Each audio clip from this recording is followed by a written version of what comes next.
আন্দোলনে সকল সাংগঠনিক কর্মকাণ্ড সহ আন্দোলনের প্রতিটি কর্মসূচি জামালপুরে বাস্তবায়ন করেছে।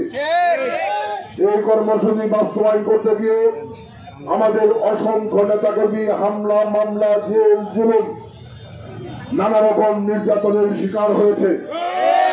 আমরা চেষ্টা করেছি জামালপুর জেলা বিএনপির নেতৃবৃন্দ সকল কর্মকাণ্ডে আপনাদের পাশে থেকে আপনাদের সাহস যোগানোর জন্য, আপনাদেরকে সহযোগিতা করার জন্য। তারপরেও যদি ভুল ত্রুটি থাকে, আমরা দুইজনই এখানে উপস্থিত হয়েছি। আমরা অঙ্গীকার করছি আগামী দিনগুলোতে আমাদের ভুল ত্রুটিগুলোকে সংশোধন করে আগামী দিনে বিএনপিকে আরো ঐক্যবদ্ধ এবং শক্তিশালী করে জামালপুরের রাজনীতিতে বিএনপি হবে একমাত্র শক্তিশালী জনপ্রিয় রাজনীতি। আমি বক্তব্য দীর্ঘায়িত করব না। আগামী 23 তারিখ জামালপুর জেলা বিএনপির সম্মেলন শুধুমাত্র জামালপুরের ইতিহাসে না, আমরা মনে করি বাংলাদেশের ইতিহাসে একটি ঐতিহাসিক সফল সম্মেলন। সেই সম্মেলনের নেতাকর্মী সহ জনগণের ঢল নামবে।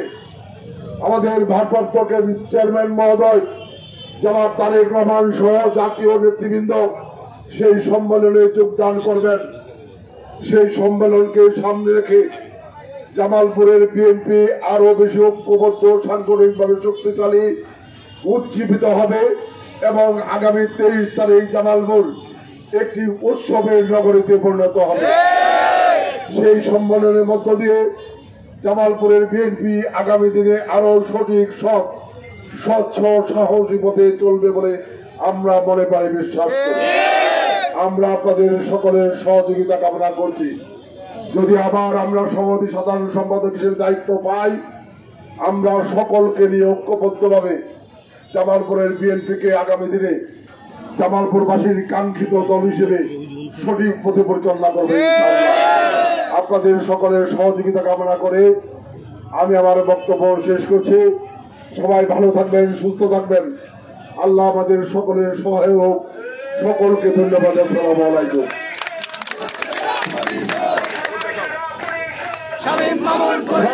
সাথী ভাইয়ের আমার, এই পর্যায়ে বক্তব্য রাখবেন বাংলাদেশ জাতীয়তাবাদী দল জামালপুর জেলা শাখার সংগ্রামী সভাপতি, জামালপুর বিএনপির ঐক্যের প্রতীক মরহুম ব্যারিস্টার আব্দুল সালাম তালুকদারের সুযোগ্য উত্তরসূরি, আমাদের সকলের প্রিয় নেতা, প্রিয় ভাই ফরিদুল কবির তালুকদার শামীম ভাইকে তার বক্তব্য রাখার জন্য আহ্বান জানাচ্ছে।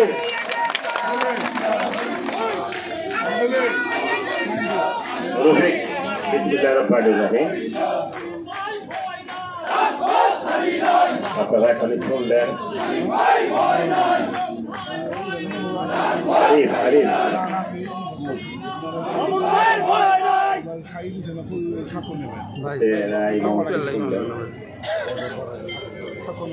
আমাদের সেক্রেটারি, জেলা সেক্রেটারি, জাতীয় নির্বাহী কমিটির সহ সাংগঠনিক সম্পাদক এবং আগামী 23 আগস্ট জামালপুর জেলা বিএনপির সম্মেলন, সেই সম্মেলনের একজন সাধারণ সম্পাদক প্রার্থী হিসেবে ইতিমধ্যে আপনাদের কাছে কথা তুলে ধরেছেন। আমি শুধু এইটুকুই বলতে চাই, আপনারা আমাদেরকে দায়িত্ব দিয়েছিলেন। আমরা দুইজনে জামালপুর জেলা বিএনপিকে নিয়ে বিভিন্ন উপজেলা, বিভিন্ন পৌরসভাকে আমরা সংগঠিত করে বিগত দিনের আন্দোলন সংগ্রামে আমরা আমাদের সাধ্য অনুযায়ী হাসিনা সরকারকে পতন ঘটানোর লক্ষ্যে আমরা আন্তরিকতার সাথে, সাহসিকতার সাথে আমরা বিভিন্ন কর্মসূচি পালন করা হয়েছে। একটি সময়ে আমাদের নেতা তারেক রহমানের নির্দেশনা যখন আসলে এক দফার আন্দোলন, আমরা সারা বাংলাদেশে এবং জামালপুরের 15টি ইউনিট, 7টি উপজেলা, 8টি পৌরসভা 15টি ইউনিটকে শক্তিশালী করে আমরা পরবর্তী সময়ে এক দফার আন্দোলন করেছি। আন্দোলন সংগ্রাম করতে গিয়ে এবং এই দায়িত্ব পালন করতে গিয়ে হয়তো অনেক সময় আপনাদের সঙ্গে আমাদের ভুল বোঝাবুঝি হয়েছে। আন্দোলনকে বেগবান করার জন্য আমরা অনেক সময় আপনাদেরকে বিভিন্নভাবে তাগিদ দিয়েছি। আপনাদের অসুবিধা ছিল, তারপরেও আপনারা বাংলাদেশ জাতীয়তাবাদী দলকে ভালোবাসেন। আমাদের নেত্রী, আমাদের মা দেশনেত্রী বেগম খালেদা জিয়াকে ভালোবাসেন এবং আমাদের নেতা বিএনপির ভারপ্রাপ্ত চেয়ারম্যান জনাব তারেক রহমানের দিক নির্দেশনায় আপনারা প্রতিটি কর্মসূচি সফল করেছেন। আমরা জেলা বিএনপির পক্ষ থেকে আপনাদেরকে ধন্যবাদ জানাই, কৃতজ্ঞতা জানাই। সংগ্রামী সাথী বন্ধুরা আমার, গত পরশুদিন জেলা বিএনপির সর্বশেষ মিটিং ছিল। সেই জায়গায় সাধারণ সম্পাদক সাহেব বিস্তারিতভাবে আলাপ করেছেন।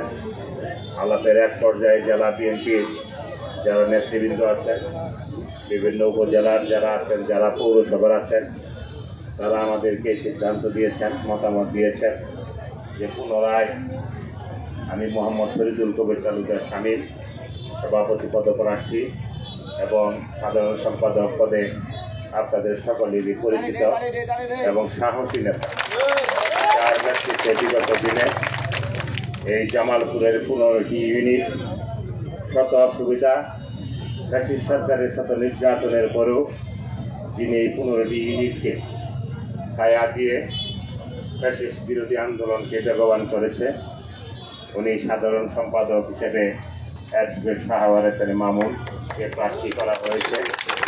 আমি সভাপতি পদে, সাধারণ সম্পাদক অ্যাডভোকেট ওয়ারেস আলী মামুন, আমরা দুইজনেই এই ইলেকশনের প্রার্থী হয়েছি।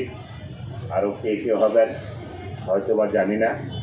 আপনাদের বিগত দিনে যে সহযোগিতা পেয়েছি এবং আমরা যে ভুলভ্রান্তি করেছি, আগামী দিনে আমাদের সেই ভুলভ্রান্তিগুলো সংশোধনের মধ্য দিয়ে আগামী দিনে আপনাদের সহযোগিতা নিয়ে আমরা একটি সমৃদ্ধ বাংলাদেশ গড়তে চাই।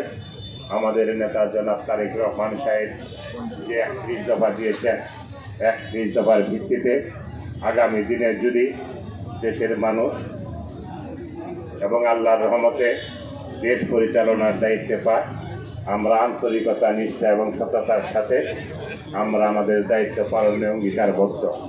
আপনাদের সকলের সহযোগিতা কামনা করে, আপনাদের দোয়া প্রার্থনা করে, মহান রাব্বুল আলামিনের রহমত প্রার্থনা করে আমার বক্তব্য এখানে শেষ করছি। আপনারা সকলে সুস্থ থাকবেন, ভালো থাকবেন। আপনারা সরিষাবাড়ি উপজেলা থেকে শুরু করে বিভিন্ন উপজেলা, বিভিন্ন পৌরসভার সভা